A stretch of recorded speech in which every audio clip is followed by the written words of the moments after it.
My name's Catherine Abel. I'm the Philosophy Fellow here at Queen's.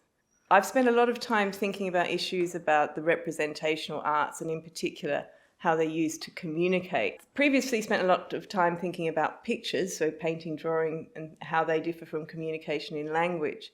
But then I started to think about linguistic forms of art, so literature and in particular works of fiction and how they communicate and ways in which that's analogous and ways in which it's disanalogous from ordinary communication. And one key difference between the two, it seems to me, is that in ordinary communication we rely a lot on the assumption that speakers are saying things that are true. And that's how we work out whether they're speaking, for example, literally or ironically. So if on a horrible day I say to you, "What a lovely day it is," you appeal to the assumption that I'm saying something true to ascribe an ironic meaning to my utterance that's different from its literal meaning. But that clearly can't be what's going on in the case of fiction, because fictions often fail to conform to the way things are. They can represent things as being completely different from the way they are. So I got really interested in the way in which fiction communicates non-literally and how that works. The dominant assumption in my discipline is that it works much like ordinary communication, but I think that can't be true. So I thought it was very important to challenge that assumption and to explore the consequences of its being, as I think, false. My main area is the philosophy of art, so including the nature of art, what distinguishes things that are art from things that aren't art, when the things that are so diverse. One of my main contentions is that we can illuminatingly think about art by thinking about it as an institutional social practice.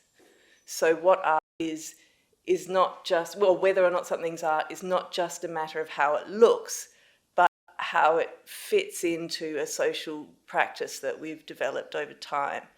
And that has implications for what it takes to be a work of art, and also I think it has important implications for how we understand the representational arts, including fiction, which I mentioned before. So fiction, I think, needs to be understood as practice governed by rules that we as a society have developed. So on my view, it's not a matter, understanding work of fiction isn't a matter of identifying authors' intentions, but of applying sets of rules that we've developed. I'm really excited to be starting a project about artistic media and what they are. There's not very much work done on this at all in the philosophy of art, and it seems to me a very important issue because, firstly, the medium that an artwork is in affects how we interpret it. For example, we don't take a black and white film to depict things that are actually black and white, whereas if a colour film were only in black and white, we would take it to represent black and white objects. So there's an obvious case where medium plays a role in interpretation, but it also plays a very significant role in evaluation. Take the distinction between analogue and digital photography. Whether a photograph is analogue or digital is important to how we evaluate that photograph. So if it's, for example, a photograph of someone mid-leap, that seems like quite an achievement for analogue film, where the photographer will have had to press the shutter button at just the moment when both the person's legs are in the air. If it's a digital photograph and the photographer has just been able to repeatedly shoot and shoot and shoot and then select from among a huge variety of different photographs of that person the one that shows them with both their legs in midair, that seems like less of an achievement.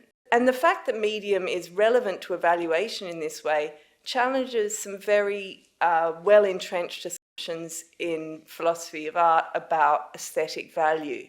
So aesthetic value has traditionally been thought of as something that should be immediately accessible to the senses. So you can just look at it, something, or listen to it and tell how aesthetically valuable it is. But this role of medium shows that that can't be quite right. So I'm excited to see where that research takes me. One important consequence of the research in my book about fiction is that it paints a very different picture of the structure of the content of works of fiction than the orthodox view presents. So one issue about interpreting works of fiction is that while their contents need not reflect the way things really are, we often need to draw on our knowledge of the way things really are to understand what's represented in the fiction. So, for example, if a novel represents someone English going into Germany in 1943, even though it isn't made explicit in the novel, readers will rightly take them to be doing something pretty dangerous. And in order to work out that they're doing something dangerous, they have to draw on their knowledge that in 1943 England and Germany were at war. And most philosophical accounts of fiction try to accommodate this role that our background knowledge plays in interpreting fictions by taking all that we know about the real world that is consistent with what's made explicit in the fiction to be part of the content of the fiction itself. But that yields a very strange picture of fictive content, where not only is it true in this novel that England and Germany are at war, but it's also true that, I don't know, broccoli is nutritious and tomatoes are fruit and not a vegetable. And these things just seem on the face of it to be wholly irrelevant to understanding the fiction. So the view that I advocate is one on which we need to draw on our background knowledge about how things are in reality to draw inferences about fictive content, because the rules of the social practice of fiction are such as to require us to do so. But the background information on which we draw to make those inferences is in itself part of the content of works of fiction. So this yields a much more parsimonious view of fictive content than orthodox accounts do. Queen's is a very warm and supportive environment, and I like the way that the fellows come from a very vast array of different disciplinary backgrounds, so that you have accidental conversations where you uncover or discover that there are interesting consonances between your own research and those of other fellows. This interdisciplinarity extends to the students as well. All the students who are studying philosophy, at least at Queen's, are doing philosophy in a joint school with some other discipline. And this makes them really interesting and rewarding students to teach.